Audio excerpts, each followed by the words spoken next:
When it comes to your shows at 515, what do you hope that people leave the show with, or how they might feel? Well, I hope everyone leaves with a good case of chlamydia. That's what I hope first. But after that, I hope that they just laugh their asses off. I have so many people that get a hold of me on social media and tell me all the time, oh my God, Iowna, you're so funny, you're so real, you're so vulgar, but you're so likable. You're so that person that doesn't make me feel like I can't hug you, like I can't touch you, like I can't, be your friend. And I know that I'm somebody, I've been doing comedy for 20 years, and to see, we get 130 people per show. So when we get 130 people back in here laughing their ass off, and then 80 of those people go outside and wait in the freezing cold for a picture from me, I know that I touched them in a special way. Maybe a little bit in an inappropriate way, hopefully too, but in a special way that they took something away from my show that hopefully they'll share with a friend tomorrow at work, or it's a joke they'll repeat at like a family function, something where they know that I'm a little bit a part of their life. And I know that sounds weird, but just a tiny little part of their life that I affected them in some way. I want them to walk away knowing that drag is so many different levels. And Iowna Lotza-Katz is a good Christian Jewish Catholic woman who loves her community. She smokes 120 Capris, 2 packs a day, and she drives a moped. And with those kind of people, I'm not trying to put on that glamour and that I'm a fat drag queen with big hair, and I'm just messy, and people love that. I hope they love it. Keep loving it. Keep coming back. Like me on Facebook, The Book of Faces. Like me. Be friends. Do you have a favorite cocktail? Maybe one that you sip during your show? Yeah, I always drink cranberry and vodka with a little bit of cocaine, just a tiny bit. Just a tad. Just a tad. Just a tad. Cocaine doesn't work for me. I just eat faster. So, but no, I love vodka cranberry with a little bit of ice because I like to do a lot of cheers during my show. Ooh. And I like to celebrate. And so, obviously, I can't have too many because I travel. So only 13 or 14 per show. That's it. Because I've still got to drive. Max 15. Max 15. And that's when I'm staying in town.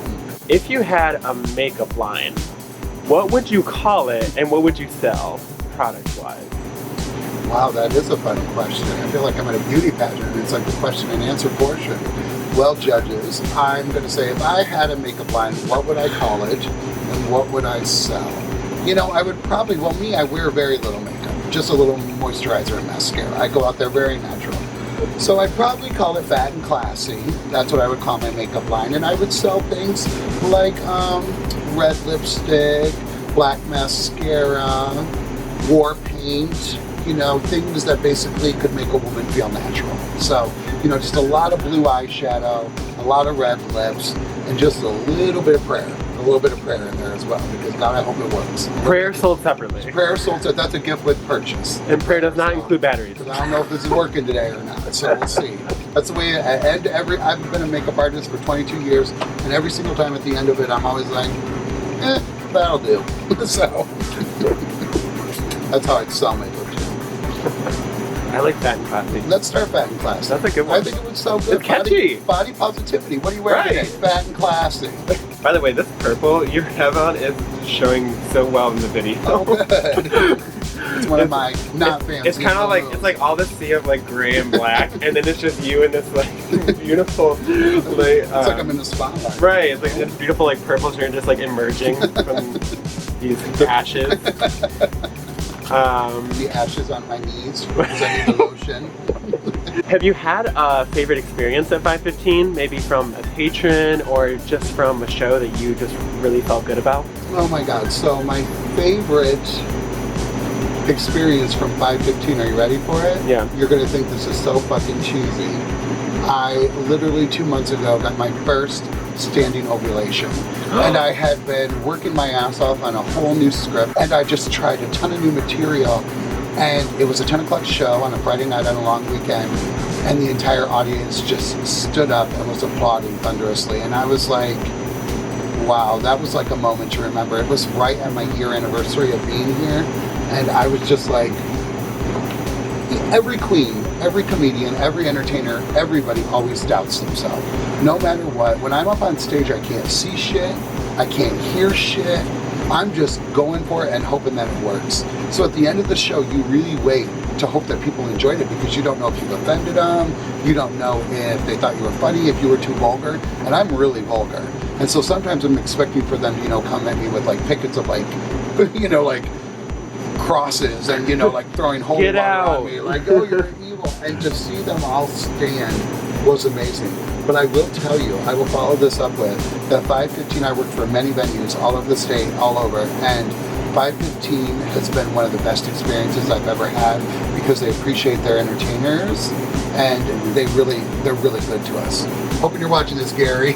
They really treat us so great, and the patrons are great too. I've been fortunate enough not to have a lot of situations that have happened where I've had to kick people out, or I have a higher patience tolerance. I know that people are here to have a good time, and as long as they're respectful, I'm fine. As long as they're not infringing on other people's time, exactly, because everyone pays their ticket to be here. Right. But normally a good host can turn it around and make the experience enjoyable for everybody, even when something's going a little south. Right. Like, come on, get on stage. Yeah, come here. Get up here. Shut your mouth, bitch. Show your mouth before I put a dick in it. That's what I said. Don't keep it quiet. Do you have any hobbies outside of any hobbies in general? Well, my day gig is I own my own salon, so I'm there for about 60 hours a week, and then that's it. And then I do an average of, you know, probably you've seen on social media, 4 bookings a week. So I don't even know what the fuck a hobby is. So I would like to do things that I've heard are fun, like sleep. That would be great. Shower. I hear a lot of people are taking up sleep. Yeah, sleep is really popular. So, but honestly, I am just busy from going to geesh, and I'll tell you, I love every moment of it. My father, when he was growing up, he's such a good man, such a hard worker, slaved away 14 hours a week in a factory for no money, just to provide for our family. And his whole wish was always that I would just do better than he did.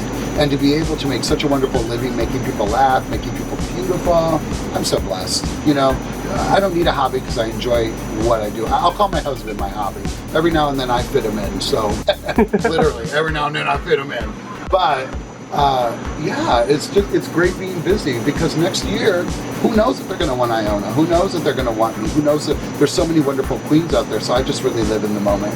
Is there anything we've kind of talked about your experience kind of coming up through the drag community and through the gay community in general, but is there anything that you foresee you wanting to do maybe in the future, or something that you really want to do to leave your mark as you're going through life? I think the thing that I would want to do in the future to leave my mark is to inspire more children. I have 3 drag children, and they're really phenomenal. My husband's actually my drag daughter as well. But I would love to leave a mark in a way showing that queens just don't have to be one way in a box to be successful.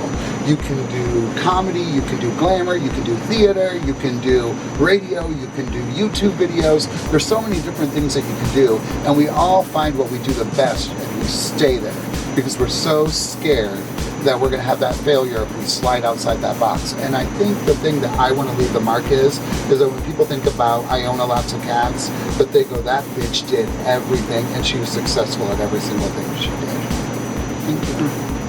That's what I would really like. I do like failing at a couple things too, though, because you really learn from that. Right. You know that sometimes the best thing of prior relationships or prior experiences or prior jobs, everyone thinks it's always about what you learn from that relationship or what you got from that relationship. Sometimes it's really important what you didn't get. You're like, wow, it's just as important what I didn't get from that relationship, because now I know how to work forward. Same with that job, same with that gig. So to fail always makes you more successful. Don't fail too much, but a little bit. A little bit. A little tiny bit. Don't fall on your face. Yeah, don't fucking fall on your face. I've done that once in 22 years. Fell during a performance, and it was a ballad. How the fuck does anybody fall during a ballad? A lot of minimal movement with ballads. Exactly. Where can we find you on the social media? Well, you know, you can follow me on the Instagram at Iowna Lotza-Katz. You can also find me on the Book of Faces at Monique Madison, / Iowna Lotza-Katz. And then, of course, on Snapchat, I'm actually Hair Ninja Dan 98. So you can follow me on all of those, and you can see what it's like a day in my life. It's always busy, it's always hectic, but I'll tell you, on a serious note, I always take a moment throughout the day just to tell my husband how much I love him. And I always thank everybody that's in my life daily just to show them how blessed we really are. As cheesy as that sounds, if you've lost anybody in your life ever, you know that it can be like a moment. And so every day we have to treat as a blessing because tomorrow's not guaranteed. So I make sure every single day just to be like, God damn, my life is good. And just appreciate that.